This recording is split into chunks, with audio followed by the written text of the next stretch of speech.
اللہ کی قسم 1 مرتبہ نہیں، 100 مرتبہ نہیں، 1,00,000 مرتبہ میں قسم اٹھا کر کہہ سکتا ہوں، ان ڈالروں کی حیثیت ایک نیکی کے مقابلے میں کچھ بھی نہیں ہے۔ ہزاروں نہیں، اربوں نہیں، کھربوں کھربوں کھربوں ڈالر کیوں نہ ہوں، ایک نیکی کی قیمت زیادہ، لیکن ابھی تک نیکی کا بازار نہیں لگا۔ جب لگے گا تو پھر پتہ چلے گا کہ نیکی قیمتی ہے یا ڈالر قیمتی ہے۔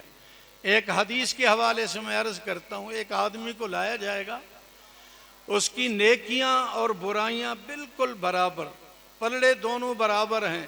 اللہ فرمائیں گے چھوٹی سی نیکی تلاش کر کے لاؤ، نیکی کے پلڑے میں ڈالو تاکہ تیرا کام بنے۔ دوڑ کر جائے گا باپ کے پاس، بھائی کے پاس، دوستوں کے پاس، ماں کے پاس، ہر طرف سے مایوس ہو کر واپس آ رہا ہے، روتا ہوا چلاتا ہوا، ایک نیکی بھی نہ ملی۔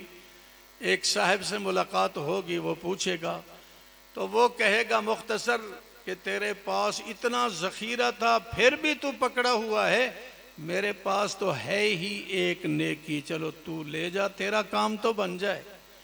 یہ اس نیکی کو لے کر اللہ کی دربار میں پہنچے گا، نیکی کے پلڑے میں اس نیکی کو ڈالا جائے گا، یہ تھوڑا سا جھکے گا، اللہ فرمائیں گے جنت کے 8 دروازے میرے اس بندے کے لیے کھول دو، چلا جا۔ اللہ فرمائیں گے اس کو بلا کر لاؤ جس نے اس کو نیکی دی ہے۔ اللہ فرمائیں گے تیرے پاس تو تھوڑی سی یہی ایک نیکی، تو نے اس کو بھی ضائع کر دیا۔ ڈوبتے ہوئے کے لیے تو تنکے کا سہارا بھی کافی ہوتا ہے، تو نے اس سہارے کو بھی برباد کر ڈالا۔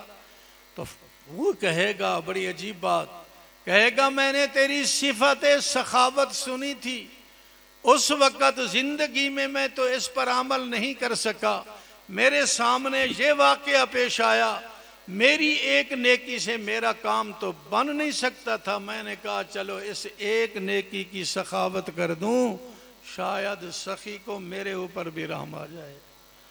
حدیث پاک میں آتا ہے اللہ اس آدمی کو روک کر اس کے بارے میں حکم دے گا کہ ان دونوں کو ایک ساتھ جنت میں پہنچا دو۔